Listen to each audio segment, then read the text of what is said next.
ლივერპულის მეკარეების მწვრთნელის ხავი ვალეროს თქმით, გიორგი მამარდაშვილი მის ასაკში საუკეთესო მეკარეა. ვალერო ამბობს, რომ მამარდაშვილს უდიდესი პოტენციალი აქვს. ის ევროპაში საუკეთესო ახალგაზრდა მეკარეა. მამარდაშვილს ყველაფერი აქვს, რაც საჭიროა იმისთვის, რომ მომდევნო წლებში საუკეთესო იყოს. ამბობს ლივერპულის მეკარეების მწვრთნელი ინტერვიუში, რომელსაც კლუბის ოფიციალური ვებგვერდი აქვეყნებს. საქართველოს ეროვნული ნაკრების თავდამსხმელის გიორგი მიქაუტაძის ტრანსფერით ინგლისური პრემიერ ლიგის გუნდი ვულვერჰემპტონი დაინტერესდა. ამის შესახებ ინფორმაციას ფრანგული მედია ავრცელებს. გამოცემა აღნიშნავს, რომ ჯერჯერობით უცნობია გადაიქცევა თუ არა ეს ინტერესი ოფიციალურ წინადადებად, მაგრამ ლიონის გულშემატკივრებს უკვე შეუძლიათ, რომ დაიწყონ ნერვიულობა.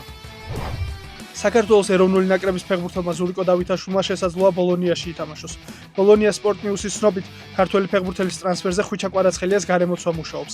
სწორედ მათ შესთავაზეს ბოლონიას ზურიკო დავითაშვილის კანდიდატურა. დავითაშვილს სენტ-ეტიენთან კონტრაქტი 2028 წლამდე აკავშირებს, თუმცა კლუბის მეორე ლიგაში დაქვეითების შემდეგ სავარაუდოა, რომ ის გუნდს დატოვებს. UFC-ს მებრძოლის ისლამ მახაჩევის თქმით, მისი და ქართველი ჩემპიონის ილია თოფურიას ბრძოლა მომავალში აუცილებლად შედგება.